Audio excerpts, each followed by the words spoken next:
Video शुरू होने से पहले ये 4 चित्र ध्यानपूर्वक देख लीजिए, क्योंकि ये सभी स्थान प्रयागराज के अलग अलग क्षेत्रों में अलग अलग कालखंड में होने के बावजूद आपस में जुड़े हुए हैं। संगम क्षेत्र में यमुना नदी के तट पर विशाल पत्थरों से बना अकबर का किला आपने अवश्य देखा होगा, किंतु इस किले का इतिहास इतना विवादित और रहस्यों से भरा है कि आज भी इसे लेकर इतिहासकारों में गहरा मतभेद है।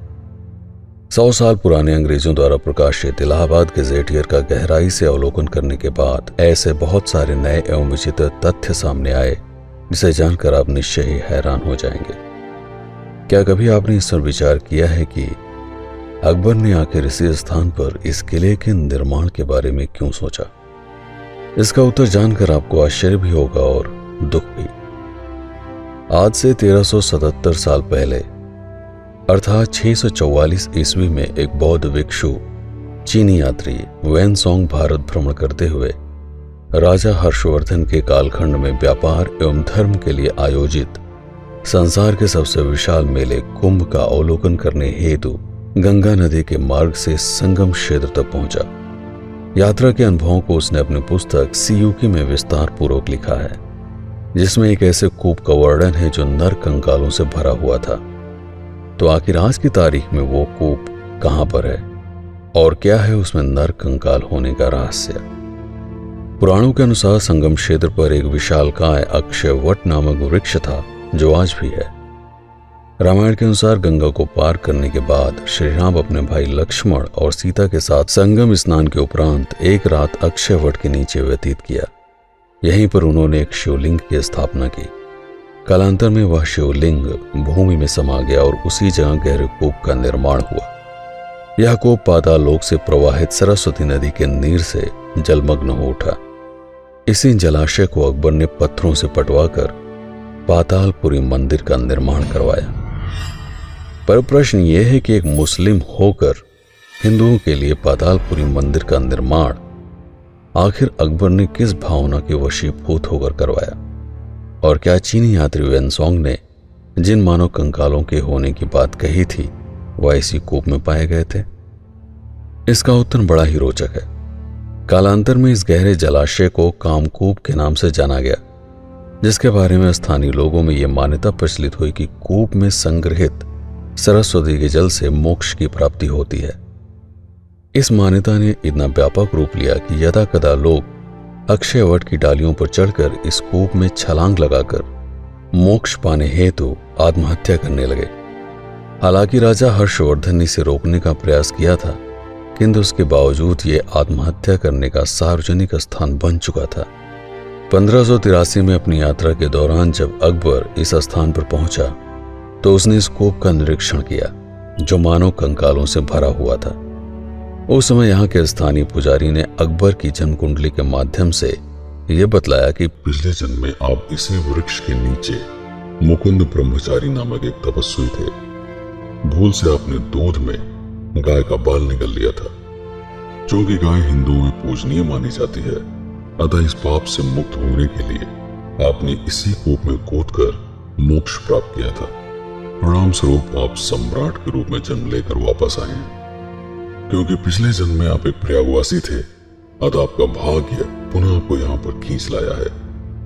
एक राजा के रूप में अब आपका उत्तरदायित्व है कि अक्षयवट वृक्ष के नीचे इस कूप पर 44 देवताओं वाले मंदिर की स्थापना करें, ताकि मोक्ष प्राप्त करने के लिए लोग अपने जीवन की बलि न दें, बल्कि उस मंदिर में दर्शन करके अपने जीवन को कृतार्थ करें। साथ इस मंदिर के निर्माण से आपकी कीर्ति चारों दिशाओं में फैलेगी। हर युद्ध में आपकी विजय होगी। यही वह घटना थी जिसने अकबर को पातालपुरी मंदिर के निर्माण के लिए प्रेरित किया। मंदिर के निर्माण के अलावा अकबर ने यहाँ पर सैनिक छावनी बनाने के लिए 4 किलों के निर्माण की विस्तृत योजना बनाई, लेकिन यमुना नदी के घटते बढ़ते जल प्रवाह से इतना विलंब हुआ कि 20,000 मजदूरों के सीमित श्रम के बावजूद इसका निर्माण कार्य 45 साल 5 महीने एवं 10 दिनों तक चला। उस समय इसको बनाने में 6,17,20,224 रुपए की धनराशि खर्च हुई थी। 27 अक्टूबर 1605 जब अकबर की मृत्यु हुई तब भी यह किला निर्माणाधीन था और 4 किलों में से मात्र एक ही भाग बनकर तैयार हो पाया था। अंग्रेजों के साथ बक्सर के युद्ध में हारने के बाद सन 1765 में रॉबर्ट क्लाइव एवं मुगल शासक शाह आलम द्वितीय के बीच इलाहाबाद की प्रथम संधि हुई। इस संधि के माध्यम से ईस्ट इंडिया कंपनी ने धीरे धीरे मुगल साम्राज्य को अपने नियंत्रण में लेना प्रारंभ कर दिया।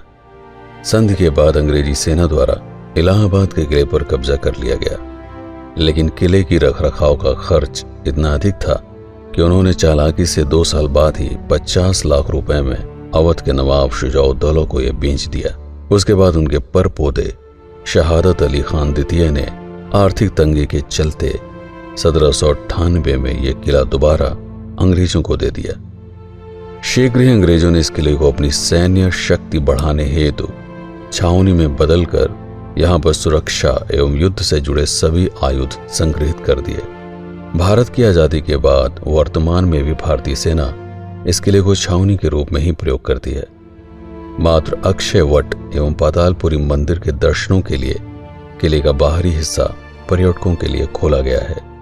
दूसरा बड़ा प्रश्न, इतने विशाल किले के निर्माण के लिए पत्थर कहां से लाए गए?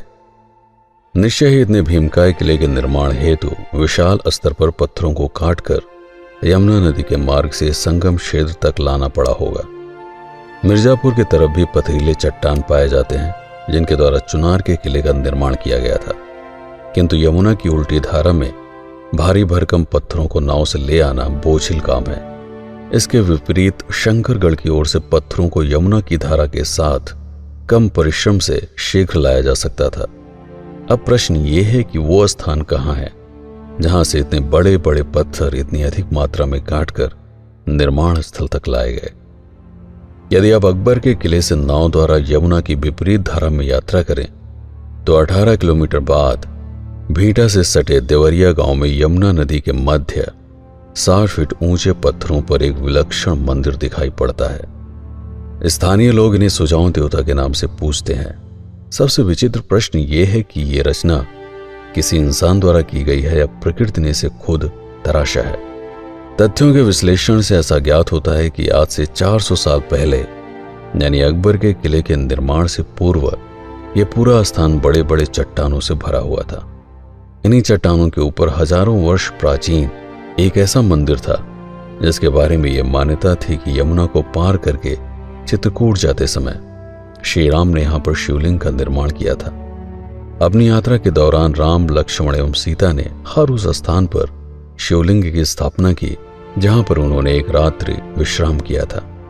इस मंदिर के आसपास एक प्राचीन सभ्यता निवास करती थी जिनकी आस्था इस मंदिर के प्रति बहुत गहरी थी। आज भी उस सभ्यता के वंशज भीटा से सटे देवरिया गांव में मौजूद हैं, जो यमुना में नाव चलाकर जीवन यापन करते हैं। इन्हीं के पूर्वजों को किले के निर्माण हेतु पत्थरों को लाने का कार्य सौंपा गया। धीरे धीरे जब किले के निर्माण के लिए यहां से पत्थरों का कटाव शुरू हुआ तो मंदिर के आसपास के हिस्से को छोड़ दिया गया, जिसके परिणाम स्वरूप सुजाओं देवता के इस विलक्षण मंदिर का यह अद्भुत दृश्य प्रकट हुआ। इसी पहाड़ी के नीचे एक सीता रसोई का भी वर्णन प्राप्त होता है जो अब यमुना नदी के नीचे समा गया है।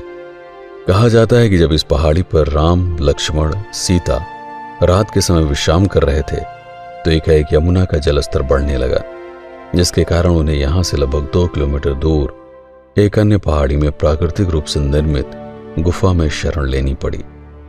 बाद में इस घटना को एक पौराणिक कथा के रूप में चित्रित किया गया। कथा के अनुसार उस रात यमराज स्वयं अपनी बहन यमुना से मिलने के लिए आए थे, किंतु राम द्वारा स्थापित शिवलिंग को देखकर वह प्रसन्न हो गए और उन्होंने यमुना को यह वरदान दिया कि जो भी भाई अपनी बहन के साथ इस शिवलिंग पर सच्चे भाव से आराधना करेगा उसके भीतर से मृत्यु का भय समाप्त हो जाएगा। तब से यह कथा इतनी प्रचलित हुई कि नवंबर में आयोजित होने वाले भाई दूज के अवसर पर 3 दिनों का विशाल स्थानीय मेला लगता है। जिस गुफा में राम ने शरण ली थी उसे भारतीय पुरातत्व सर्वेक्षण विभाग की देखरेख में प्रमाणित किया गया है। प्राचीन गुफा की दीवारों पर मौजूद कार्बनिक पदार्थों के परीक्षण से आयु की गणना लगभग 7000 वर्ष पूर्व आंकी गई है, अर्थात 7000 साल पहले इस गुफा में मनुष्यों के रहने के संकेत प्राप्त हुए हैं। स्थानीय लोग इस टीले को सीता रसोई के नाम से पूजते हैं। आस्था को केंद्रित करने के लिए यहाँ पर रहने वाले लोगों द्वारा टीले के ऊपर सीता जी की प्रतिमा एवं उनके चरण चिन्ह स्थापित किए गए हैं। यहाँ से 1.5 किलोमीटर दूर भेटा नामक गांव में भारतीय पुरातत्व सर्वेक्षण द्वारा मंदिर के आसपास रहने वाली प्राचीन विकसित सभ्यता के गहरे अवशेषों को चिन्हित एवं संरक्षित कर लिया गया है। 1909 से 1910 के बीच अंग्रेज मार्शल ने रेलवे पुल के निर्माण के लिए पत्थरों की खोज में जब इस ऊंचे टीले की खुदाई करवाई तो उन्हें ईंटों की विशेष संरचनाएं प्राप्त हुई। व्यापक रूप से जब यहां पर खुदाई हुई तो मिट्टी के कई अलंकृत बर्तन प्राप्त हुए, जिन पर महाकवि कालिदास द्वारा लिखे गए अभिज्ञान शकुंतलम के नाटक के कुछ दृश्य अंकित थे। इस आधार पर कालिदास के जन्म का समय आज से 22 या 2300 साल पहले का आंका जा सकता है, अर्थात ईसा मसीह के जन्म से 100-200 साल पहले। चूंकि खुदाई में यहां से बुद्ध की प्रतिमा भी प्राप्त हुई थी, अतः ये सभ्यता कम से कम 2400 साल पुरानी मानी जा सकती है। तो जो निष्कर्ष निकलता है उसके आधार पर पातालपुरी मंदिर 400 वर्ष प्राचीन, अकबर का किला 400 वर्ष प्राचीन, सुजाउन देव मंदिर वर्तमान स्वरूप 400 वर्ष प्राचीन, भेटा की सभ्यता 2400 वर्ष प्राचीन, सीता रसोई गुफा 7000 वर्ष प्राचीन। मेरा कार्य अब समाप्त होता है और आपका प्रारंभ। वीडियो को लाइक करना अक्सर हम भूल जाते हैं, तो YouTube ने कहा है कि अपने दर्शकों को बार बार याद दिलाते रहिए ताकि YouTube को यह तय करने में आसानी हो कि कौन सा वीडियो अच्छा है। इतिहास को अगर जीवित रखना है तो अपने मित्रों के साथ साझा करने से ही इसका विस्तार होगा। और आखिर में जाते जाते इस वीडियो के बारे में अपनी राय अवश्य लिखिए। आपके कमेंट से मुझे ये जानने में सहायता मिलती है कि मेरा परिश्रम कितना सार्थक रहा। मैं हूं आपका सारथी पीके सिंह और आप जिस ज्ञान रथ पर सवार हैं उसका नाम है। जो समय आपने इस वीडियो पर बिताया है उसके लिए आपका बहुत बहुत धन्यवाद।